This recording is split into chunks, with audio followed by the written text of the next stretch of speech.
அமைச்சர் KR பெரியகருப்பன் தாம் பயின்ற அரசு பள்ளிக்கு 3 புதிய வகுப்பறைகள் கட்டி திறந்து வைத்தார்.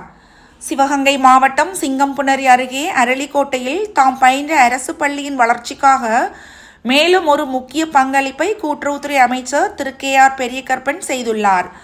அரளிக்கோட்டையில் உள்ள அரசு பள்ளிக்காக தமிழக அரசு சார்பில் நபார்டு திட்டத்தின் கீழ் ரூபாய் 85 லட்சம் மதிப்பில் 4 வகுப்பறைகள் கொண்ட புதிய கட்டிடம் கட்டப்பட்டு அதை தமிழக முதல்வர் சென்னையிலிருந்து காணொலி காட்சி மூலம் திறந்து வைத்தார். அதனைத் தொடர்ந்து தாம் கிராம மக்களிடம் அளித்த வாக்குறுதியை நிறைவேற்றும் வகையில் அமைச்சர் தனது சொந்த முயற்சியில் ரூபாய் 30 லட்சம் செலவில் கூடுதலாக 3 புதிய வகுப்பறைகள் கொண்ட கட்டிடத்தை அமைத்து குத்துவிளக்கேற்றி திறந்து வைத்தார். இந்நிகழ்ச்சியில் முன்னாள் மாணவர்கள், தற்போதைய மாணவ மாணவிகள், ஆசிரியர்கள் மற்றும் பெற்றோர்கள் என ஏராளமானோர் கலந்து கொண்டு அமைச்சருக்கு பாராட்டு தெரிவித்தனர்.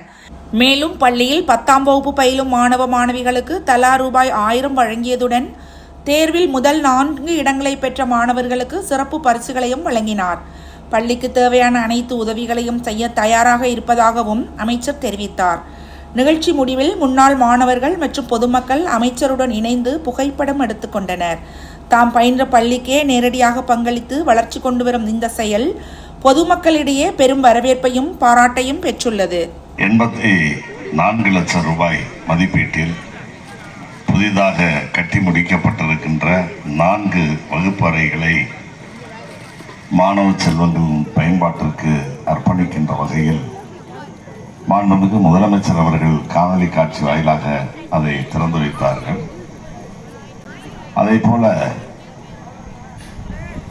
இந்த பள்ளிக்கு அடிக்கல் நாட்டுகின்ற அந்த நேரத்திலே சொன்னார்கள், இன்னும் கூடுதல் வகுப்பறைகள் தேவை என்ற அடிப்படையில் அதை நானே எனது சொந்த செலவில் செய்து தருவேன் என்று சொல்லி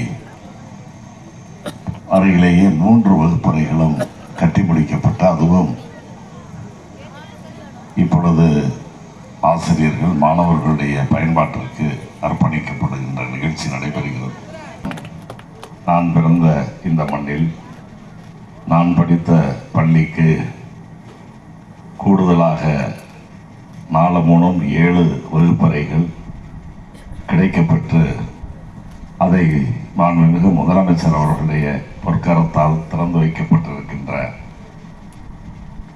ஒரு மகிழ்ச்சியான சூழ்நிலையில் உங்களையெல்லாம் சந்திக்கின்ற வாய்ப்பினை பெற்றமைக்காக மற்றற்ற மகிழ்ச்சி அடைகிறேன்.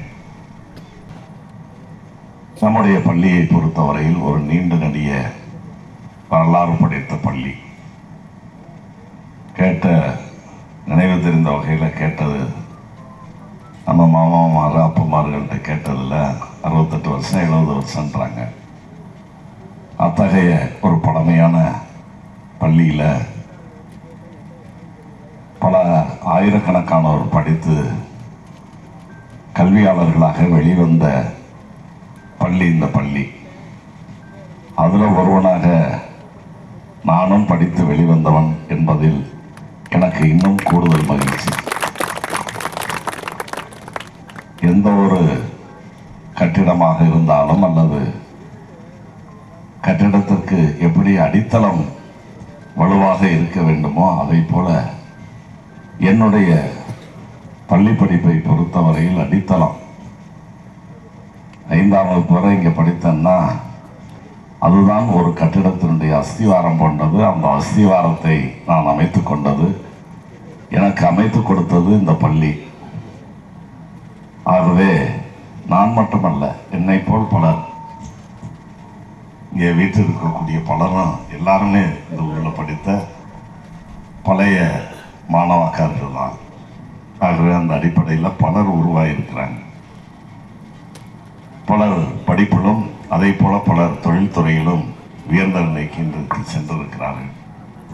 ஆகவே என்னை பொறுத்தவரையில் நான் படித்த இந்த பள்ளியில் பிறகு நான் வாக்களிக்கின்ற உரிமையை பெற்ற பிறகு வாக்களிக்கின்ற ஒரு வாக்காளனாக, அதைத் தொடர்ந்து நானே ஒரு வேட்பாளராக நாளை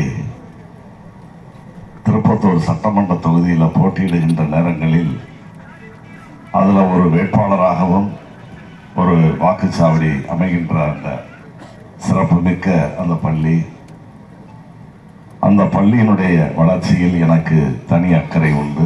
அந்த அடிப்படையிலே தான் ஏற்கனவே 2006-11களில் அப்பொழுது முதல் முறை சட்டமன்ற உறுப்பினராக முத்தமிழறிஞர் கலைஞர் அவர்களுடைய அமைச்சரவையில் அமைச்சராக இருந்த நேரத்தில் இந்த பள்ளியை தரம் உயர்த்த வேண்டும் என்று விரும்பினேன். 1 முதல் 8 வரை இருந்த அந்த பள்ளியை உயர்நிலை பள்ளியாக அடுத்த கட்டத்திற்கு எடுத்து செல்வதற்கான 1 லட்சம் ரூபாய் அந்த பணத்தை நானே கட்டினேன். அதற்கான முயற்சிகளை ஈடுபட்டு அப்பொழுது பள்ளிக்கல்வித்துறையின் அமைச்சராக இருந்த தங்கம் தென்னரசு அவர்களிடத்திலே கேட்டு அந்த பள்ளி தரம் உயர்த்தப்பட்டது. தொடர்ந்து மேல்நிலை பள்ளியாகவும் உயர்த்த வேண்டும் என்று முயற்சி செய்தேன். ஆட்சி மாற்றம் ஏற்பட்டது. 11க்கு பிறகு 10 ஆண்டு காலம் அதிமுக ஆட்சி காலத்தில் எந்த நடவடிக்கையும் அதில் எடுக்க முடியல. அடுத்து நபார்டு வங்கி மூலமாக இந்த கட்டடம் வந்த நிதியில் கட்டடம் கட்ட வேண்டும் என்ற மதிப்பீடுகளும் அப்பொழுதே இருந்துச்சு. ஆனால் அதுவே எதுவும் நடக்கலை. அதன் பிறகு இப்பொழுது 2021 மாண்புமிகு முதலமைச்சர் அவர்கள் தலைமையில், அண்ணன் தளபதி அவர்கள் தலைமையில் இந்த அரசு பொறுப்பேற்ற பிறகுதான் மீண்டும் விடுபட்ட இடத்திலிருந்து நாம் தொடர வேண்டிய ஒரு சூழ்நிலை ஏற்பட்டது. அந்த அடிப்படையில் 84 லட்சம் ரூபாய் மதிப்பீட்டில் நிதி ஒதுக்கீடு செய்து இன்றைக்கு இந்த கட்டிடம் கட்டி முடிக்கப்பட்டிருக்கிறது என்பது பாராட்டுதலுக்குரியது. அந்த கட்டிடத்தை ஒப்பந்ததாரர் திரு MRC இளங்கோவன் அவர்கள் நேர்த்தியான முறையில் கட்டி முடித்து ஒப்படைத்திருக்கிறார்கள். அடிக்கல் நாட்டுகிற நேரத்தில் அப்பொழுது ஆசிரியர்களும் மற்றவர்களும் சொன்னாங்க, இது 4 வகுப்பு மட்டும் இருந்தால் பத்தாது, இன்னொரு 3 வகுப்பு வேணும்னு சொன்னாங்க. அதனால் அரசு நிதியில் 4 கட்டடங்கள் முதலமைச்சருடைய அதோடு அந்த பள்ளிக்கல்வித்துறையினுடைய அமைச்சர் சகோதரர் மாண்புமிகு அன்பில் மகேஷ் பொய்யாமொழி அவர்களும் அதை தந்திருக்கிறார்கள். அவர்களுக்கு நம்முடைய கிராம மக்கள் சார்பாக நன்றியை தெரிவித்துக் கொள்வோம். அடுத்து அது நல்ல பெரிய வகுப்பறையாக இருக்கு. நான் 3 வகுப்பறை தான் கட்டணும்னு சொன்னேன். முதல்ல சீட்டு போட்டால் போதுன்னாங்க. அன்னைக்கு சொல்லிட்டு போனதான். அதுக்கப்புறம் ஒன்றும் இல்லை. நம்முடைய சகோதரர் இளங்கோ அவர்கள் சீட்டு போட்டால் வெக்கையாக இருக்கும் அப்படின்ட்டு அதையும் தார்சு கட்டடமாகவே கட்டிட்டாரு. பார்த்த உடனே இதை பார்த்துட்டு அதை பார்க்கல, இது பசு மாதிரி இருக்கு, அது கண்ணுக்குட்டி மாதிரி இருக்கு. இது பெரிய வகுப்பறையாக இருக்குது, அது கொஞ்சம் சின்ன வகுப்பறையாக இருக்குது. சரி, ஒருவேளை அந்த வகுப்பறைக்கு இப்போ மாணவர்கள் இருக்க சரியாக இருக்கும். ஒருவேளை கூடுதலாக வரையில் தேவைனாக்க இன்னும் கூடுதல் கட்டிடங்கள் இல்லை, அது இப்போ 2-3 வகுப்பறையாக இருக்கிறத எடுத்துகிட்டு கூட 2 வகுப்பறையாக கூட ஆக்கிக்கலாம். அதுக்கானது இருக்கு. அடுத்து இந்த பள்ளிக்கு கூடுதல் வசதிகள் இன்னும் தேவை. அதாவது மாணவ மாணவியர்களுக்கான கழிப்பறை, அதே போல ஆசிரியர் பெருமக்களுக்கான கழிப்பறை, இதெல்லாம் அவசியம் தேவை. அதை தொடர்ந்து சுற்றுச்சுவர் எழுப்பப்பட வேண்டும். அடுத்த கட்டமாக எனது முயற்சியில் இந்த கழிப்பறை இதுகளையும் இந்த சுற்றுச்சுவர் எழுப்புகின்ற அந்த பணியையும் நிறைவேற்றி தருவேன் என்ற நல்ல செய்தியை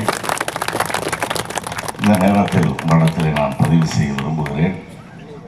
என்னை பொறுத்தவரையில் ஒவ்வொரு ஊர்லேயும் இது வேணும், அது வேணும், அப்படி வேணும், இப்படி வேணும்னு கேட்குறாங்க. என்னை பயன்படுத்தி கொள்ள வேண்டியது உங்கள் ஒவ்வொருவருடைய கடமை. ஏன்னா நான் பல வேலைக்காரன், அங்கே போவேன், இங்கே போவேன், அதை செய்வேன், இது செய்வேன், ஏதோ ஒன்று இருக்கையில் பயன்படுத்தி கொள்ள வேண்டிய கடமை உங்களுக்கு இருக்கிறது என்பதை உணர்ந்து நீங்கள் பயன்படுத்தி கொள்ள வேண்டும் என்று நான் கேட்டுக்கொள்கிறேன். குறிப்பாக இப்போ